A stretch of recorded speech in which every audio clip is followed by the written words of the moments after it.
যুদ্ধের ময়দানে যাব। আবু বকর কই, ওমর কই, আল্লাহর মোহাব্বতে মাল দিয়া দাও। ওমর দৌড়ায়, আজকে বেশি মাল দান করব, নবীর মোহাব্বতের দোয়াটা পেয়ে যাব।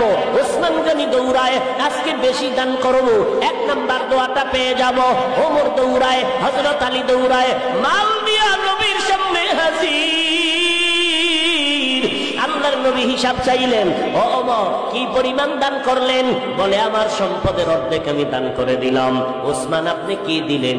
এই পরিমাণ দিলাম। হযরত আলীকে বললেন কি দান করলেন? এই পরিমাণ দান করলাম।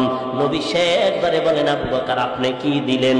আবু বকর চোখের পানি ছেড়ে কান্না করে, নবী আমার টাকা পয়সা সম্পদ নাই, হালকা পাতলা যা ছিল আমি ঘরের মধ্যে বসিয়া ঝাড়ু দিয়া দিয়া সব আমি আপনার দরবারে হাদিয়া পেশ করলাম। এখন আমার ঘরে কোনো মাল নাই, আমার আছে এখন আমার আল্লাহ আর আমার মদিনার নবী ছাড়া আমার কেউ নাই। নবী আশ্চর্য হয়ে গেলে, এত ত্যাগ এত কোরবানি কি একটা মানুষ মানুষের জন্য করতে পারে, দিনের জন্য? আল্লাহর নবী চিন্তায় পড়ে গেলেন, চুপচাপ চিন্তা করতেছেন। আবু বকর পেরেশান হয়ে গেলেন, এদিকে ওমরের মাথা নত হয়ে গেল। 1 নাম্বার হতে পারলাম না, আবু বকরের যদিও মাল নাই, কোরবানির বেলায় কোনো দুর্বলতা নাই, আমি 1 নাম্বার হতে পারলাম না। ওসমান মাথা নত করলেন, 1 নাম্বার হতে পারলাম না। হযরত আলী চুপ হয়ে আছেন, 1 নাম্বার হতে পারলাম না। নবী চিন্তায় চুপ হয়ে আছেন। আবু বকর এই পরিমাণ অন্তর দিয়া দিল দিনের জন্য। দেরি নাই, হঠাৎ করে জিবরাইল আমিন এসে হাজির হয়ে গেলেন। জিবরাইল আইসা আমার নবীরে সালাম জানাইয়া কয়, ও পয়গম্বর, আল্লাহ তাআলা প্রতিদিন আপনারে সালাম জানায়, আজকেও সালাম জানাইছে, তবে স্পেশাল করিয়া আমার আল্লাহ আজকে নতুন ভাবে আবু বকরের সালাম দিয়েছে।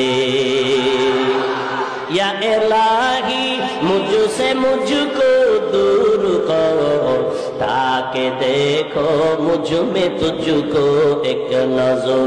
या इलाही तू मेरा माबूद है, या इलाही तू मेरा माशूक है।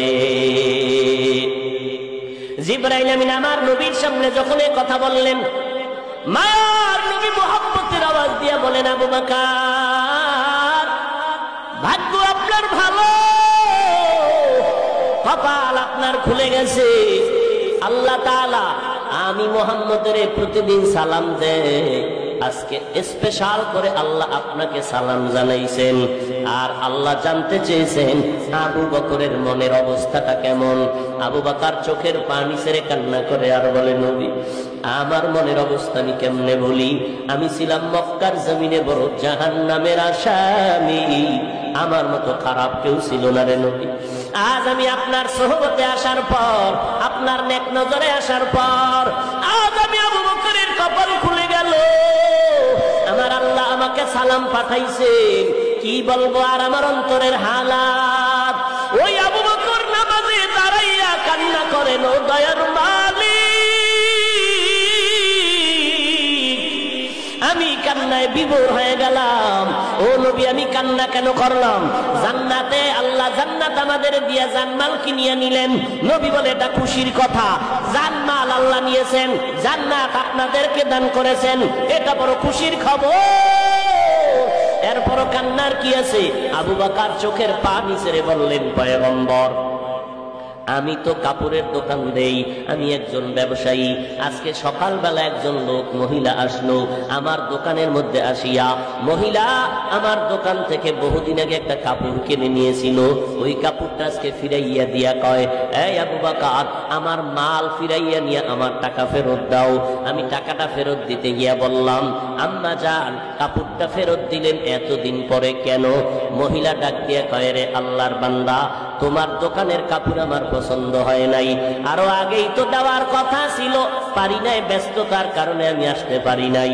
এবার আবু বকর ডাক দিয়ে কয়, ও পয়গম্বর কিয়ামতের ময়দানে হাসরের মাঠ যেদিন কায়েম হয়ে যাবে, জমিনের মধ্যে মানুষগুলো থাকবে সব উলঙ্গ, আমার আল্লাহর আদালত ছাড়া কোনো আদালত নাই, নূরের তৈরি আরশে আজিমের ছায়া ছাড়া কোনো ছায়া নাই। ওই সময় এমন কঠিন গরমে জমিনটা তামা হয়ে যাবে, প্রচন্ড আঘাত হয়ে গেল। এই যুবক, ভালো করে শুনিয়া নাও, মদিনার নবী ডাক দিয়ে বলে, নামাজের মধ্যে দাঁড়াইয়া কোরআন শরীফের একটা অক্ষর যদি উচ্চারণ করো, তোমার এক একটা অক্ষরের বিনিময়ে 100 করে নেক আল্লাহ দান করবেন। কি বলবেন? নাউজুবিল্লাহ, সুবহানাল্লাহ। আস্তে না জোরে? কেন? আল্লাহ আস্তে কইলে শুনে না, কথা কয় না, তো জোরে বলবো কেন?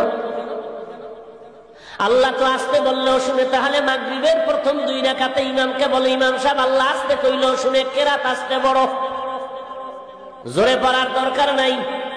কোন নামাজে? মাগরিবের ফরজ 2 রাকাত প্রথম, ইমাম সাহেব কেরাত জোরে পড়ে না আস্তে পড়ে? কেন? আমার আল্লাহ তো আস্তে বললেও শুনে, জোরে কেন পড়ে?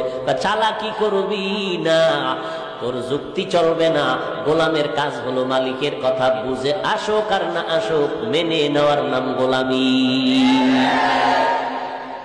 আল্লাহর কথা মেনে নাও। এই সুবহানাল্লাহর আওয়াজ দিয়েছেন, আওয়াজটা যত দূর ডানে বামে চতুর্পার্শ্বে চলে গেল, ভিন্ন যত মাখলুকরা শুনছেনি। কথা কন, কিয়ামতের দিন আপনার আমার পক্ষে সাক্ষী হয়ে যাবে।